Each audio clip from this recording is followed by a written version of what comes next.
Now at 5:30, we're tracking a developing crime alert in Lexington this morning.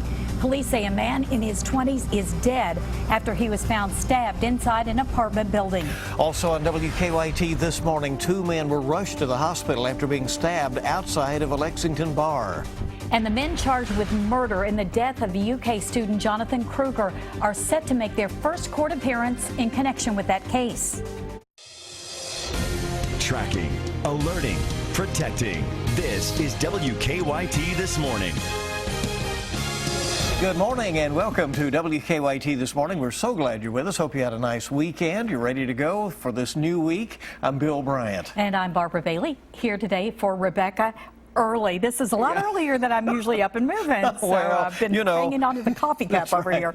here. But you did it back in the day here a few years ago. Yeah, just we had a few great years time. ago. Yeah, That's certainly. right. Want to check in with meteorologist Micah Harris, who is tracking weather for us in our First Alert Weather Center. Good morning. Hey, good morning, guys. Showers, few rumbles of thunder sliding eastbound. It's a broken line, which means one thing. When you start to see a broken line of showers and thunderstorms, you know there's just not much kickback behind that. So don't expect a lot of strong storms out of this. Severe weather, I don't expect that. We'll still need to be watching that, but it's sliding eastbound. You'll get a nice little soaker flying across your neck of the woods very soon. Eastern zones. 59 degrees there in Richmond, 59 in Lexington as that rain has rolled on through. And you can see it'll be very scattered. It'll be very spotty, which means not everybody will see it today, especially as we get past what we are seeing this morning. And toward the afternoon, there's a chance there. It's not a great chance, but there is a chance, and much cooler as we go through tomorrow morning at 40 degrees. Do we see 30s in the forecast? Maybe some patchy frost? We do, and I'll show you when that fall is coming up. Okay, we'll see you in a bit. We thank you. And new this morning, we're tracking a developing crime alert in Lexington. A man is dead after being stabbed at an apartment building. Police found the victim on Trent Circle last night, and now they're working to figure out what led to his death.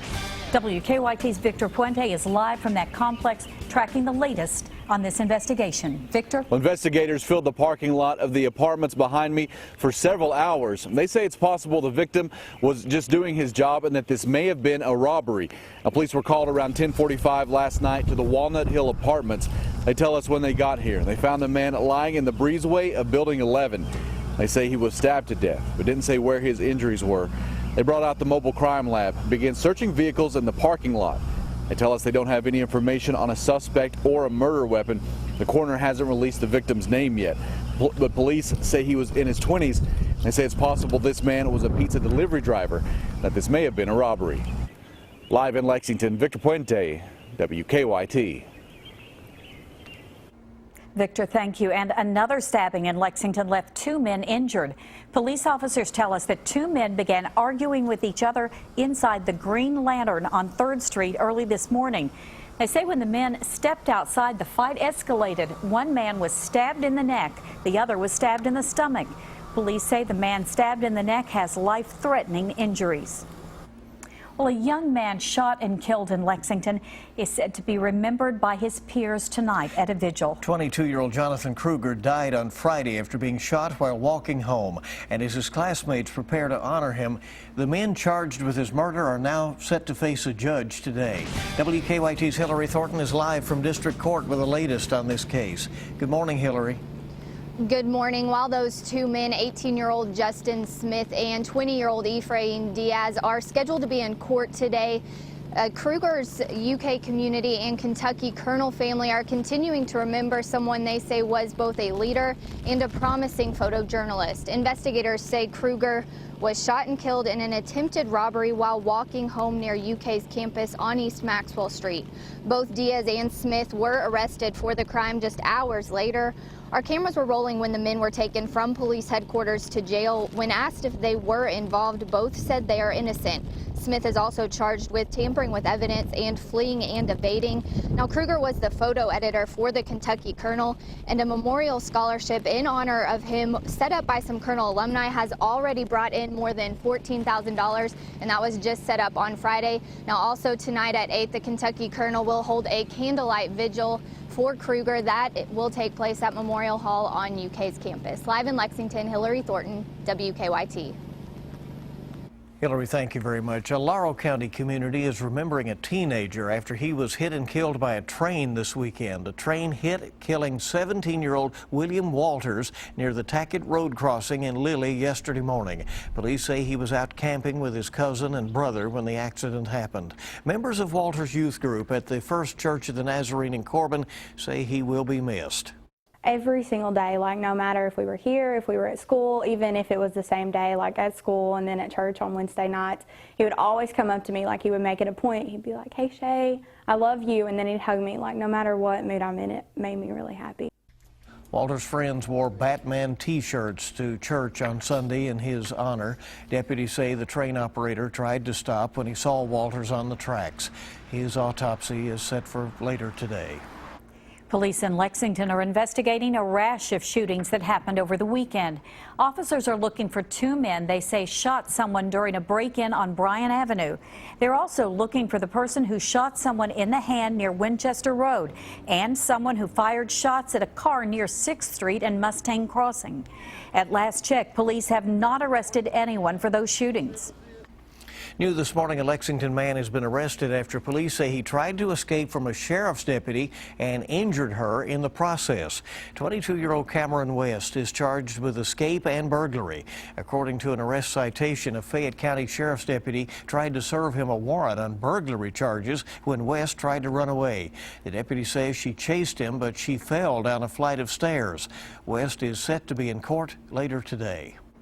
New this morning, Laurel County deputies have arrested a man who they say was a fugitive from another state. Deputies arrested 41-year-old Cecil Jones of London on Sunday morning. Jones was wanted for parole violation on a charge of domestic violence in Arizona. Officers caught Jones after getting reports of a man lying in the middle of the road north of London. When they arrived, they say they found Jones walking down the road. Officers later found his truck in a ditch. State troopers in Pike County are investigating two fatal accidents there this morning. The first happened in the Sidney community Saturday afternoon. Troopers say 34-year-old Christopher Absher of Zebulon died in a motorcycle accident. Police say he was driving down US 119 when he ran off of the road and hit a guardrail. Officers say he was not wearing a helmet when he crashed. And in the Kemper community of Pike County, troopers say 47-year-old Gary Thacker died in an ATV accident. They say that his ATV went off of the road over an embankment and flipped into a creek. Investigators say he also was not wearing a helmet at the time of the crash. One of two teenagers accused of calling in a threat to Whitley County schools is set to be in court today. 19-year-old Nicholas Greenlee is set to be in Whitley District Court this afternoon. Police tell us a crisis center in Iowa got a message last Thursday saying someone at a Whitley County school had a gun and was going to shoot children. That caused a lockdown that lasted for hours. Police say they eventually traced the message to Greenlee and to a 16-year-old. Well, starting today, the school day for Fayette County students will be a little longer. The Fayette County School Board approved the motion to lengthen the school day by 30 minutes. The longer days will continue through May 29th, the last day of school. School leaders say they're using longer days to make up for time missed because of snow and nasty winter weather.